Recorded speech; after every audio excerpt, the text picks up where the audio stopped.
அரசியலுக்கும் ஆன்மீகத்துக்கும் உள்ள தொடர்பு என்னங்கய்யா?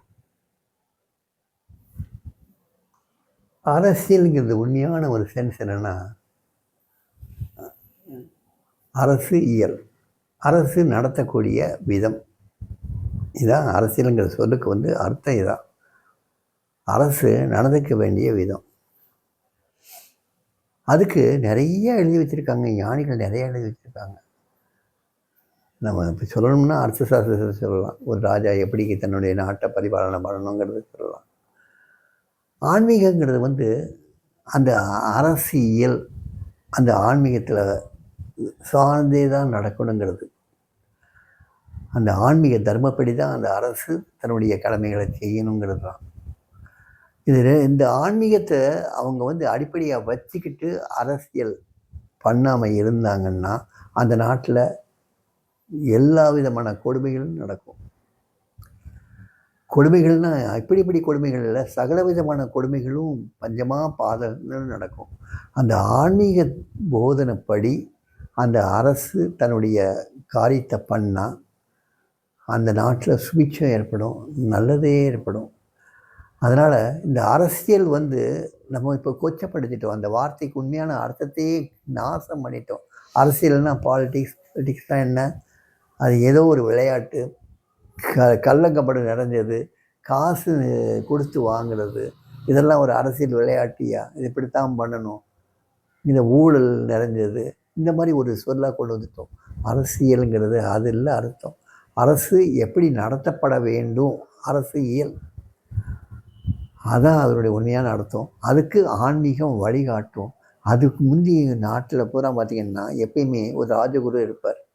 எந்த ஒரு விஷயத்தையும் ராஜா அந்த ராஜகுருட்ட கேட்டுத்தான் அந்த சட்டத்தை ஏற்றதோ, அந்த தண்டனை கொடுக்கறதோ, இல்லைன்னா தண்டனையிலிருந்து விடுவிக்கிறதோ, எல்லாமே ஒரு யுத்தம் பண்ணுறதுக்கு போகிறதோ, யுத்தம் பண்ணாமல் இருக்கிறதோ, தளவாடங்கள் எப்படி செய்யணுங்கிறத சொல்கிறதோ, எப்படி நாட்டு பிரஜைகளுக்கு கல்வி கற்பிக்கிறீங்கிறதோ எல்லாமே அந்த ராஜகுருவை கேட்காம செய்கிறதில்லை. அந்த அரசியல் அந்த ஆன்மீகத்தோடு கலந்து பின்னி பிணைஞ்சு இருந்தது. அந்த ஆன்மீகம்தான் தலையாயதாக இருந்தது, உச்சத்தலை இருந்தது. அரசியல் தலைவனாக இருந்தாலுமே அதுக்கு பின்னால் இருந்து ஊக்குவித்தது அந்த ஆன்மீகம்தான், அந்த ராஜகுரு தான். அந்த ஆன்மீக குரு தான் சகலமும் சொல்லிக் கொடுப்பார். அந்த ராஜாவுடைய பிள்ளைகளுக்கு அந்த போதிக்கிறதும் அவர் தான். சின்ன வயசுலேருந்தே ட்ரைனிங் கொடுப்பார். அரசை எப்படி நடத்தணுங்கிறதுக்கு சின்ன வயசுலேருந்தே அந்த ராஜகுமாரனுக்கு சொல்லியும் கொடுப்பார். ராமனுக்கு சொல்லிக் கொடுக்கலையா? அதே மாதிரி அந்த காலத்தில் உள்ள அத்தனை ராஜகுமார்களுக்கும் சொல்லிக் கொடுத்தாங்கல்ல, குருகுல வாசனும் வச்சாங்கல்ல.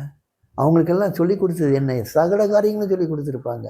நாட்டை ராஜ்யம் பண்ணுறது மட்டும் இல்லை, சாதாரண மக்கள் எப்படி வாழணும், எப்படிலாம் இருக்கணுங்கிறதையும் கற்றுக் கொடுத்துருக்காங்க. இதை தவிர்த்து பக்கத்து நாடுகளுடைய ரிலேஷன்ஷிப் எப்படி நடக்கணும், ஒவ்வொருத்தருக்கும் எப்படி ஒரு உறவு முறைகள் இருக்கணும், இது எல்லாமே கற்றுக் கொடுத்தாங்க. ஒரு ராஜகுமாரன் காட்டுக்குள்ளே அனுப்பினதுக்கப்புறம் அவனாவே எந்த வேலையால் துணையும் இல்லாமல் ஒரு பரதன் ஒரு குடிசையை கட்ட முடியுதில்லை. ஒரு ராஜகுமாரன் ஒரு குடிசை கட்ட முடியுதுன்னா அவன் குருகுலத்தில் எதெல்லாம் கற்றுக்கிட்டு இருப்பான். ஒரு ராஜகுமாரன் வேட்டையாடி அந்த உணவை பதப்படுத்த தெரிஞ்சிருக்குன்னா அவன் எதெல்லாம் கற்றுக்கிட்டு இருப்பான், எப்படிலாம் கற்றுக்கிட்டு இருக்காங்க.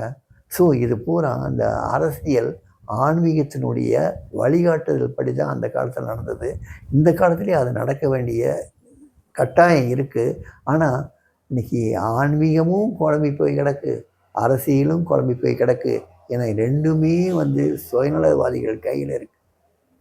ஆன்மீகமும் சுயநலவாதிகள் கையில் இருக்குது. ஆன்மீகம் ஏழ்மையை புறக்கணிக்குது. ஆன்மீகம் ஏழ்மையை எள்ளி நகையாடுது. அரசியல் ஏழ்மையை வச்சு விளையாடுது. ஸோ ரெண்டுமே குழப்பமான ஒரு சூழ்நிலை இருக்கிறதுனால தான் நாட்டையும் இவ்வளோ குழப்பமான சூழ்நிலைகள்.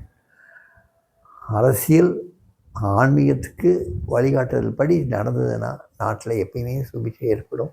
ரெண்டுக்குள்ள ஒரு தொடர்பு, பிரிக்க முடியாத தொடர்பு.